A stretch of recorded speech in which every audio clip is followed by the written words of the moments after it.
Phil, was this season a success? I would have to say no. I think this was a team that was built to contend this year. When you spend all that money and you have a quarterback that you think is good enough to be your starter on a team that is supposed to be good, to be one and done in the playoffs, lose 4 of your last 5, go 3-8 against winning teams, and Mike mentioned just how some of those winning teams looked when you actually played them. That to me is really hard to call a success. And I know, Mike, they are rebuilding in a way, but it's really not all that young of a team. They're very young at quarterback, but the other position groups are really experienced. And when you look at this offseason, they do not have much money to play with. They do have their draft picks, but rebuilding teams usually have all kinds of dough to throw at talent to try to make themselves better. They've already been through that process, and now they might actually be losing a handful of starters, whether they retire or they just become free agents and they don't come back. I'm not sure it's really all that hard to call the season unsuccessful. Oh, I think you're nuts. Yeah. They went from 7 wins last year to 10 this year. They got a quarterback who's going to be their quarterback for a good long time. Now, as Tom said, do we know where he's going to be? We don't know exactly what his ceiling is, but we know that right now he's a pretty good player this year. He had some great moments and had some not so great moments, like most rookie quarterbacks do. Look, obviously, the bitter taste of the end of the season is going to linger with people. It's that recency bias. But I just think there was a big leap that was made here this year. And I think you showed the full screen of all the players that they signed. And, yeah, Jonnu Smith was not a good first year for him.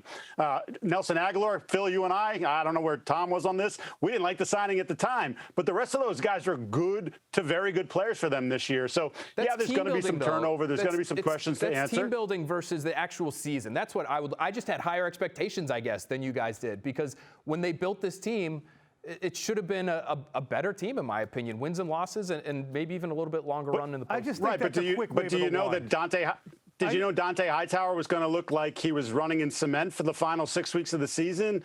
Did you know that Judon was going to get a rib injury that severely impacted, I think, the kind of player that he was for the first 12 or 13 weeks of the season? That's what happens in the season. These things play out, but you had to go back with those guys. You rolled the dice with Hightower, and he looks old. To me, these guys are so young and new together, Phil. That's why I give them the benefit of the doubt the way I do. With half of the starters on offense, I think I did it the other day, only 2 of the players had 20 or more starts with the Patriots on the offensive side of the ball, David Andrews and Shaq Mason. Defensively, there was an array of players who were in their first or second year with the team. I do give them a break on that, and you say, well, that's part of team building once they're out there. We do have to look at the big picture, and Trenni, they did so badly in the draft in so many years that they had to import a whole team.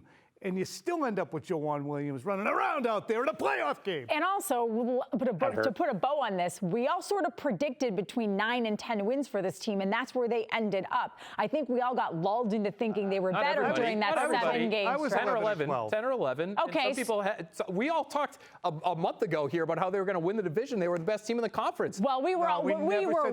We were lulled into thinking that they were better than they were. They were the most dependable, safest, most reliable, honorable team in the conference. Nowhere in there does that say best. It was consistent, honorable, trustworthy, you guys, brave. It's revisionist history left and right in this segment.